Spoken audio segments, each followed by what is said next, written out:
아니 이번 달 난방비가 50만 원이라니.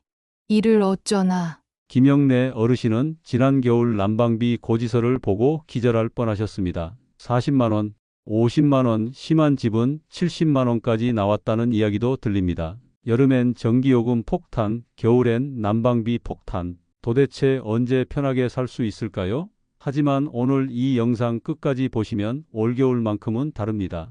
보일러 온도 1도만 제대로 조절해도 난방비 절약하고 가습기 하나로 체감 온도 상승시켜주고 외출 모드 활용으로 월 5만 원 아끼는 법까지 지금 당장 실천할 수 있는 구체적인 방법들을 알려드리겠습니다.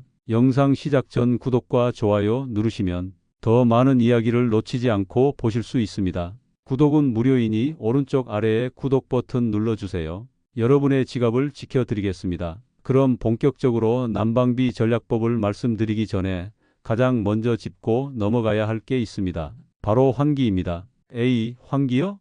그거 난방비랑 무슨 상관이에요? 오히려 창문 열면 따뜻한 공기 다 나가잖아요? 많은 분들이 이렇게 생각하십니다. 당연합니다. 춥고 돈도 아까운데 창문을 열라니 이게 무슨 소리냐고 반문하실 만합니다. 하지만 제 말 끝까지 들어보세요. 환기를 안 하면 난방비보다 더 큰 문제가 생깁니다. 겨울철 창문을 꽁꽁 닫아두고 보일러만 가동하면 어떻게 될까요? 실내 공기는 점점 탁해지고 습기는 갈 곳을 잃습니다. 그 습기가 바로 창문과 벽면에 물방울로 맺히는 결로 현상을 만들어냅니다. 아침에 일어나서 창문에 물이 줄줄 흐르는 거 보신 적 있으시죠? 그게 바로 결로입니다. 문제는 여기서 끝이 아닙니다. 결로가 계속되면 곰팡이가 생깁니다. 검은 곰팡이가 벽지 모서리, 창틀, 욕실 타일 사이사이에 슬금슬금 자리 잡기 시작합니다. 이 곰팡이 포자는 공기 중으로 퍼져나가 우리 가족의 호흡기로 들어갑니다. 천식, 알레르기, 비염, 아토피, 특히 어린아이나 노약자가 있는 집이라면 더 위험합니다. 실제로 겨울철 병원에 호흡기 질환으로 내원하는 환자의 상당수가 실내 공기질 문제와 연관이 있다는 연구 결과도 있습니다. 난방비 아끼려다 병원비 더 쓰게 되는 겁니다. 그럼 어떻게 해야 할까요? 답은 간단합니다. 하루에 2번 아침 저녁으로 창문을 활짝 열고 5분에서 10분 정도 환기해 주시면 됩니다. 5분에서 10분이요? 그것만으로 충분해요? 네, 충분합니다. 오히려 너무 오래 환기하면 벽과 바닥까지 차갑게 식어서 다시 데우는데 더 많은 에너지가 듭니다. 짧고 강하게 맞바람이 치도록 마주보는 창문을 동시에 여는 게 포인트입니다. 이렇게 하면 실내 공기는 빠르게 순환되고 열 손실은 최소화할 수 있습니다. 환기 타이밍도 중요합니다. 가능하면 오전 10시에서 11시 사이, 그리고 오후 2시에서 3시 사이가 좋습니다. 이 시간대는 바깥 기온이 비교적 높아서 실내외 온도 차이가 적어 열 손실이 덜합니다. 환기를 마친 후에는 창틀과 창문에 맺힌 물기를 마른 수건으로 꼼꼼히 닦아주세요. 이것만 해도 결로와 곰팡이를 상당 부분 예방할 수 있습니다. 이제 환기의 중요성을 아셨죠? 난방비 전략의 첫걸음은 건강한 실내 환경을 만드는 것입니다. 쾌적한 공기 속에서 따뜻하게 지내야 진짜 전략이고 진짜 겨울나기입니다. 환기 다음으로 제가 강력하게 추천드리는 게 바로 가습기입니다. 가습기요? 그건 그냥 건조함 막으려고 쓰는 거 아니에요? 물론 그것도 맞습니다. 하지만 가습기의 진짜 숨은 능력은 따로 있습니다. 바로 난방비를 줄여준다는 겁니다. 믿기지 않으시죠? 지금부터 그 원리를 설명해 드리겠습니다. 우리가 따뜻하다, 춥다고 느끼는 건 단순히 온도만으로 결정되지 않습니다. 습도가 엄청나게 큰 역할을 합니다. 같은 온도 20도라도 습도가 30%일 때와 50%일 때 우리 몸이 느끼는 체감 온도는 완전히 다릅니다. 습도가 높으면 공기 중 수분이 우리 몸 주변의 보호막을 형성합니다. 마치 보이지 않는 담요를 한 겹 더 덮은 것처럼 열기가 빠져나가는 걸 막아주는 거죠. 반대로 습도가 낮으면 피부 표면의 수분이 계속 증발하면서 열을 빼앗아 갑니다. 그래서 건조한 겨울철에 유독 더 춥게 느껴지는 겁니다. 과학적으로 증명된 사실이 있습니다. 실내 습도를 40%에서 60% 사이로 유지하면 체감 온도가 2도에서 3도까지 높아집니다. 쉽게 말해 실제 온도가 20도여도 22도나 23도처럼 느껴진다는 겁니다. 이게 얼마나 대단한 건지 아세요? 보일러 온도를 1도 낮추면 난방비가 약 7% 절약됩니다. 만약 체감 온도가 2도 올라간다면 보일러 설정 온도를 2도 낮춰도 전혀 춥지 않습니다. 그럼 난방비는 14% 줄어듭니다. 월 40만 원이었다면 약 5만 6천 원을 아끼는 겁니다. 진짜요? 그럼 가습기 당장 사야겠네요. 잠깐만요. 서두르지 마세요. 가습기도 제대로 써야 효과를 봅니다. 그냥 틀어놓기만 하면 안 됩니다. 몇 가지 중요한 포인트를 알려드리겠습니다. 첫 번째, 적정 습도를 지켜야 합니다. 앞서 말씀드린 40%에서 60% 사이, 이게 골든존입니다. 습도계 하나 장만하셔서 거실이나 침실에 두고 수시로 확인하세요. 요즘 습도계는 만원도 안 하는 제품들이 많습니다. 습도가 40% 이하로 떨어지면 건조해서 피부도 트고 목도 따갑고 정전기도 심해집니다. 반대로 60%를 넘어가면 아까 환기 부분에서 말씀드렸던 그 골칫거리, 결로와 곰팡이가 생깁니다. 습도가 너무 높으면 오히려 역효과입니다. 두 번째, 가습기 위치가 중요합니다. 보일러 바람이 나오는 방향이나 사람이 많이 활동하는 공간 근처에 두세요. 침실이라면 침대에서 1m 이상 떨어진 곳에 두는 게 좋습니다. 너무 가까우면 이불이나 침구에 습기가 차서 오히려 불쾌합니다. 세 번째, 가습기 청소를 게을리하면 안 됩니다. 가습기 물통에는 세균이 번식하기 쉽습니다. 최소 일주일에 한 번은 물통을 깨끗이 씻고 말려주세요. 물도 매일 갈아줘야 합니다. 어제 남은 물 그대로 쓰시는 분들 많은데 그러면 세균 키우는 겁니다. 네 번째, 가습기 종류도 신경 쓰세요. 초음파 가습기는 가격이 저렴하고 분무량이 많아서 인기가 많습니다. 하지만 물속 미네랄 성분까지 함께 분사해서 하얀 가루가 날리고 가구에 하얀 얼룩이 생길 수 있습니다. 정수된 물이나 증류수를 사용하면 해결됩니다. 반면 가열식 가습기는 물을 끓여서 수증기를 내보내기 때문에 세균 걱정은 덜하지만 전기 소비량이 높습니다. 복합식이나 자연 기화식도 있으니 집 환경과 예산에 맞춰 선택하시면 됩니다. 가습기가 없으면 어떡하죠? 당장 사기는 부담스러운데요. 걱정 마세요. 임시 방편이 있습니다. 빨래를 실내에 널어두는 거죠. 특히 거실이나 침실에 젖은 수건이나 빨래를 걸어두면 자연스럽게 습도가 올라갑니다. 다만 너무 많이 널면 습도가 과해질 수 있으니 적당히 조절하세요. 또 하나, 물을 담은 그릇을 보일러 근처나 난방이 잘 되는 곳에 놓아두는 방법도 있습니다. 물이 증발하면서 습도를 높여줍니다. 화장실 문을 샤워 후에 조금 열어두는 것도 도움이 됩니다. 식물을 키우는 것도 좋은 방법입니다. 관엽식물들은 증산작용을 통해 공기 중에 수분을 내보냅니다. 공기도 정화하고 습도도 올리고 일석이조죠. 다만 과습에 주의하셔야 하고 흙에서 벌레가 생길 수 있으니 관리는 필수입니다. 정리하겠습니다. 가습기는 단순히 건조함을 막는 도구가 아닙니다. 체감 온도를 2도에서 3도까지 올려주는 천연 난방 보조 장치입니다. 습도 40에서 60% 유지, 이것만 기억하세요.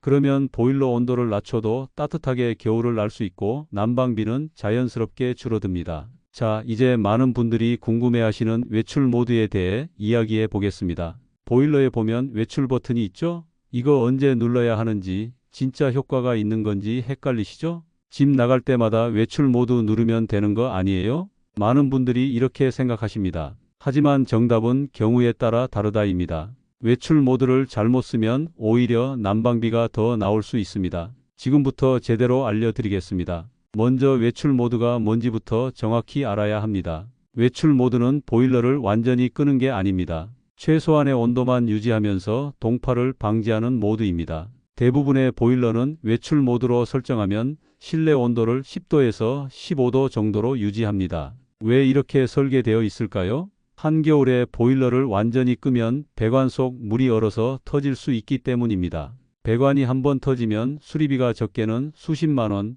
심하면 수백만 원까지 나갑니다. 아래층 누수 피해까지 생기면 배상 문제로 골치 아픕니다. 그래서 외출 모드는 최소한의 안전장치인 겁니다. 그럼 언제 외출 모드를 써야 할까요? 결론부터 말씀드리면 3일 이상 장기간 집을 비울 때 효과적입니다. 명절에 고향 가실 때, 여행 가실 때, 출장으로 집을 오래 비울 때, 이럴 때 외출 모드를 누르고 나가시면 됩니다.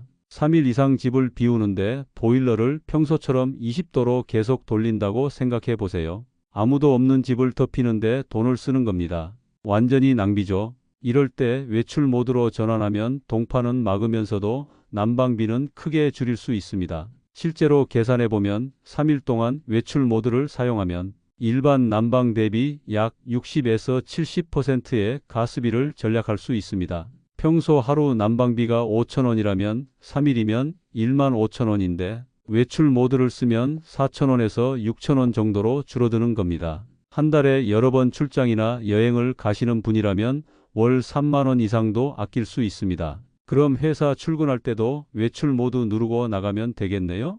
이게 바로 많은 분들이 하시는 착각입니다. 짧은 외출에는 외출 모드가 오히려 비효율적입니다. 왜 그럴까요?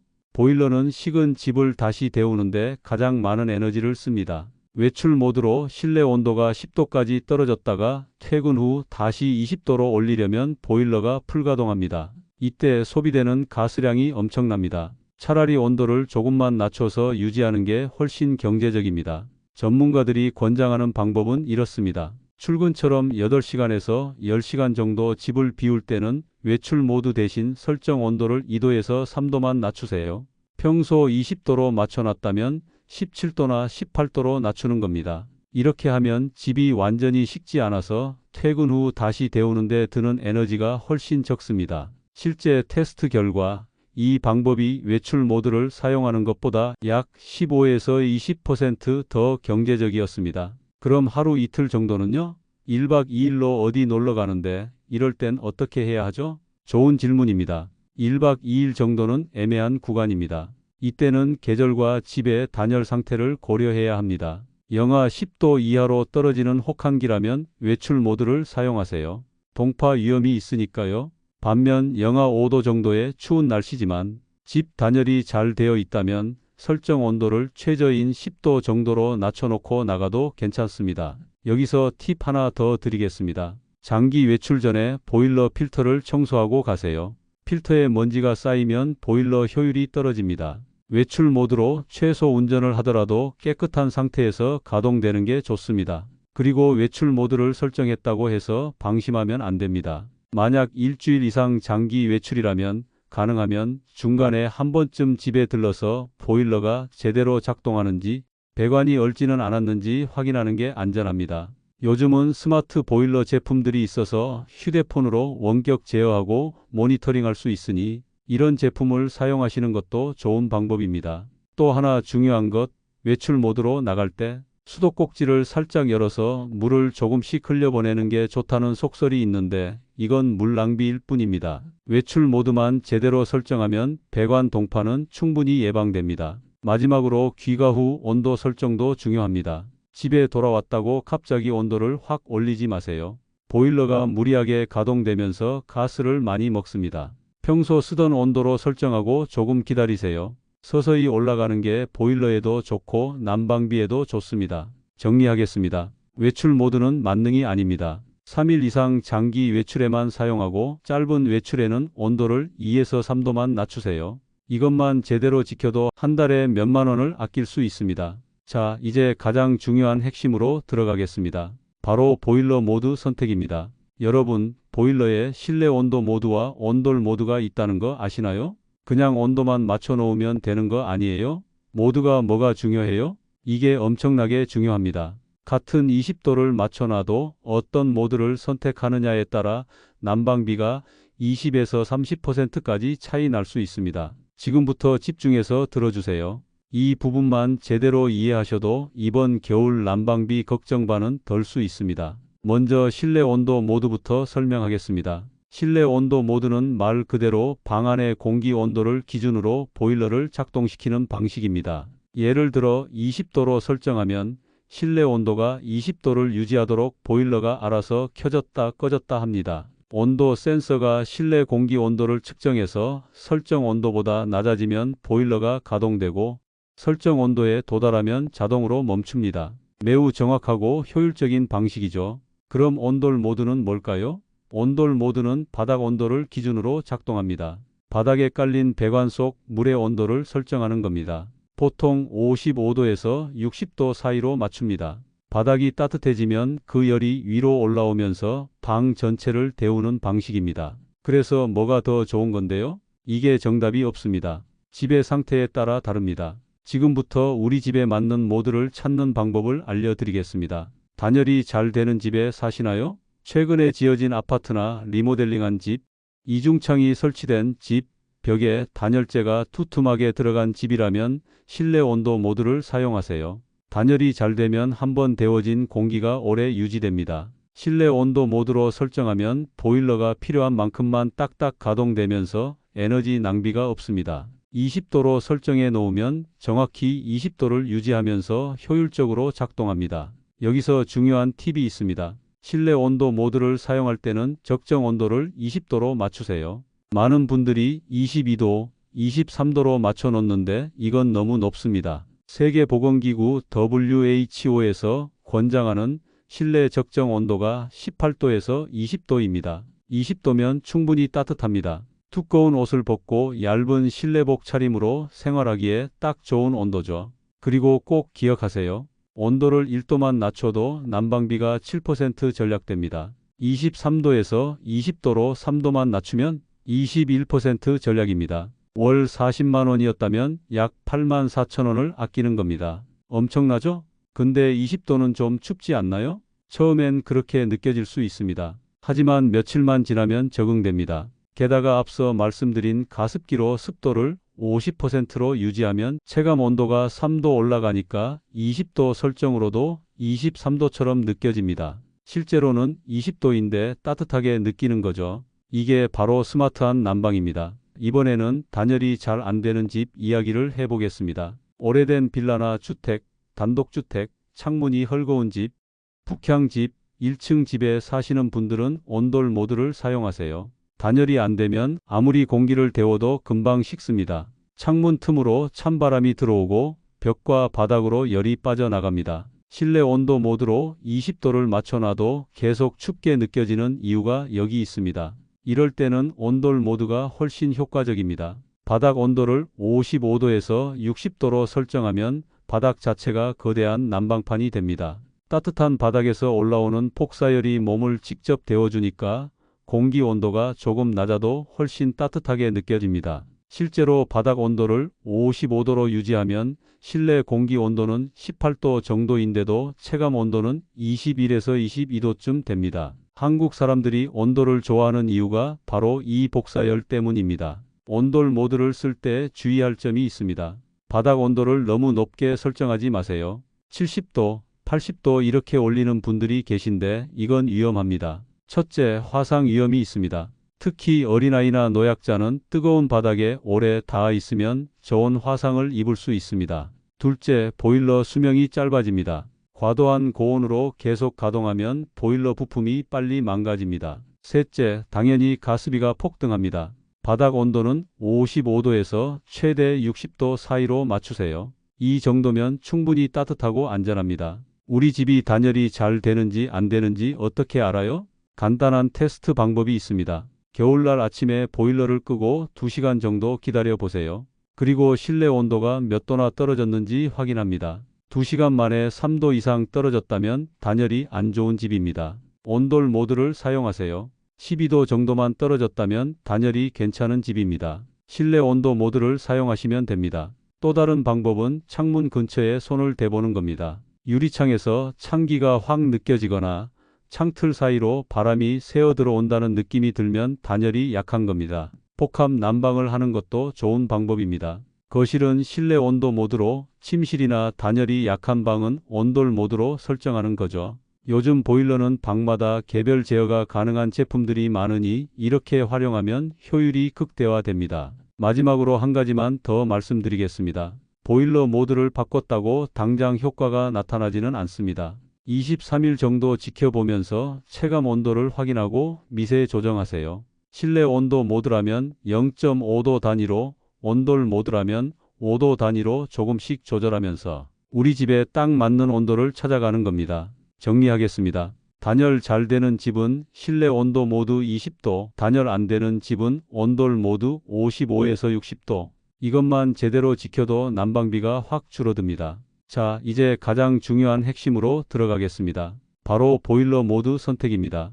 여러분, 보일러에 실내 온도 모드와 온돌 모드가 있다는 거 아시나요? 그냥 온도만 맞춰 놓으면 되는 거 아니에요? 모드가 뭐가 중요해요? 이게 엄청나게 중요합니다. 같은 20도를 맞춰놔도 어떤 모드를 선택하느냐에 따라 난방비가 20에서 30%까지 차이 날 수 있습니다. 지금부터 집중해서 들어주세요. 이 부분만 제대로 이해하셔도 이번 겨울 난방비 걱정반은 덜 수 있습니다. 먼저 실내 온도 모드부터 설명하겠습니다. 실내 온도 모드는 말 그대로 방 안의 공기 온도를 기준으로 보일러를 작동시키는 방식입니다. 예를 들어 20도로 설정하면 실내 온도가 20도를 유지하도록 보일러가 알아서 켜졌다 꺼졌다 합니다. 온도 센서가 실내 공기 온도를 측정해서 설정 온도보다 낮아지면 보일러가 가동되고 설정 온도에 도달하면 자동으로 멈춥니다. 매우 정확하고 효율적인 방식이죠. 그럼 온돌 모드는 뭘까요? 온돌 모드는 바닥 온도를 기준으로 작동합니다.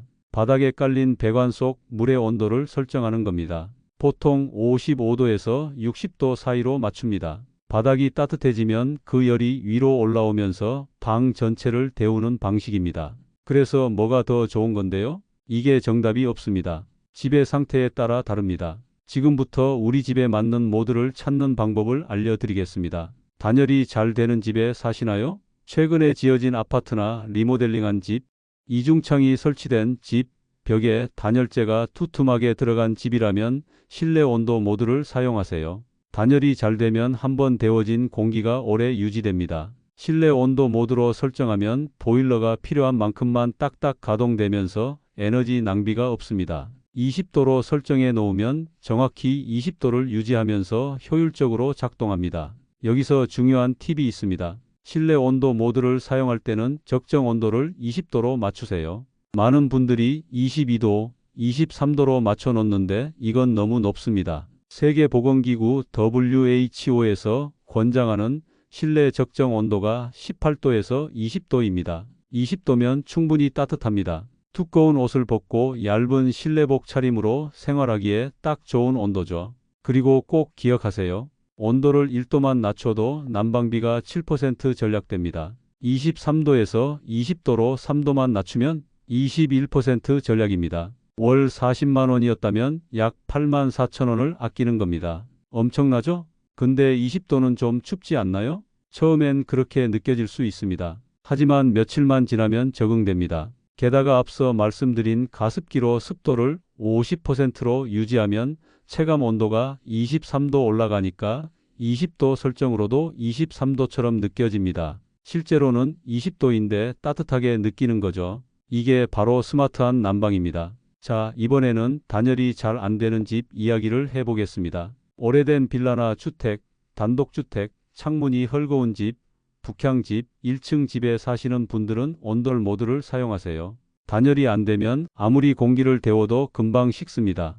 창문 틈으로 찬바람이 들어오고 벽과 바닥으로 열이 빠져나갑니다. 실내 온도 모드로 20도를 맞춰놔도 계속 춥게 느껴지는 이유가 여기 있습니다. 이럴 때는 온돌 모드가 훨씬 효과적입니다. 바닥 온도를 55도에서 60도로 설정하면 바닥 자체가 거대한 난방판이 됩니다. 따뜻한 바닥에서 올라오는 폭사열이 몸을 직접 데워주니까 공기 온도가 조금 낮아도 훨씬 따뜻하게 느껴집니다. 실제로 바닥 온도를 55도로 유지하면 실내 공기 온도는 18도 정도인데도 체감 온도는 21에서 22도쯤 됩니다. 한국 사람들이 온돌을 좋아하는 이유가 바로 이 복사열 때문입니다. 온돌 모드를 쓸 때 주의할 점이 있습니다. 바닥 온도를 너무 높게 설정하지 마세요. 70도, 80도 이렇게 올리는 분들이 계신데 이건 위험합니다. 첫째, 화상 위험이 있습니다. 특히 어린아이나 노약자는 뜨거운 바닥에 오래 닿아 있으면 저온 화상을 입을 수 있습니다. 둘째, 보일러 수명이 짧아집니다. 과도한 고온으로 계속 가동하면 보일러 부품이 빨리 망가집니다. 셋째, 당연히 가스비가 폭등합니다. 바닥 온도는 55도에서 최대 60도 사이로 맞추세요. 이 정도면 충분히 따뜻하고 안전합니다. 우리 집이 단열이 잘 되는지 안 되는지 어떻게 알아요?